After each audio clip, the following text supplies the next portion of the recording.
I'm Matt Lautman. I'm an attorney at Houston Harbaugh in our firm's Litigation Group. I've been practicing law for 22 years. 17 of those years have been here at Houston Harbaugh. Within the Litigation Group, my practice is concentrated in the areas of commercial litigation, construction litigation, and estate trust and probate litigation.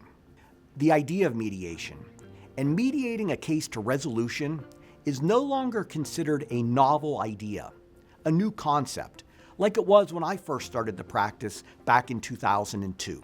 Back then, in 2002, I was a recent graduate of Pitt Law, and I started my career as a law clerk for Judge Hiram Carpenter in Blair County, Pennsylvania.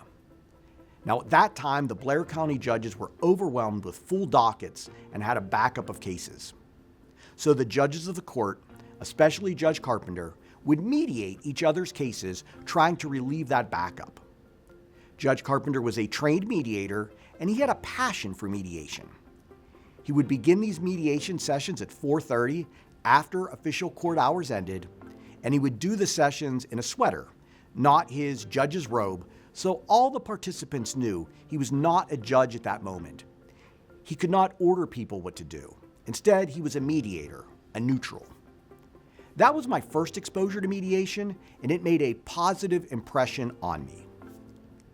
When these cases resolved, and most did, you could see the relief in the parties' faces knowing it was over, knowing that each party had a say in the ultimate outcome.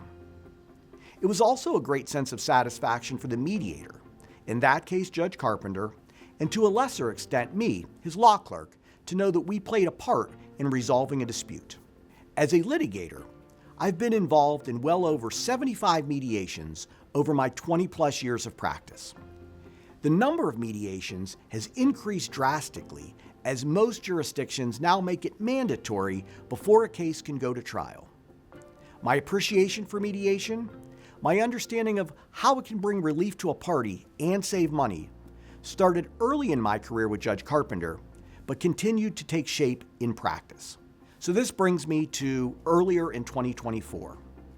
As I was scrolling through my LinkedIn feed at the end of a day, trying to wait out traffic, I came across a colleague's post showing that she completed a mediation training with a local firm, the Conflict Lab. I spoke with my colleague and I was sold, so I enrolled in the next mediation training session at the Conflict Lab. The training was 40 hours, spread over 5 days. It was some theory and a lot of mock mediations with my classmates. Our instructors challenged our thoughts and our beliefs of mediation and the overall process. When it was over, I had an even greater appreciation for the role of a mediator and the mediation process. It even immediately altered some of the preparation I provide my clients in advance of a mediation session. So now, as I move forward in my career, I want to take that appreciation for mediation, my experience over these last 20 years representing plaintiffs and defendants in mediation, along with that training at the Conflict Lab, and begin my journey as a mediator in Western Pennsylvania, trying to help settle civil cases.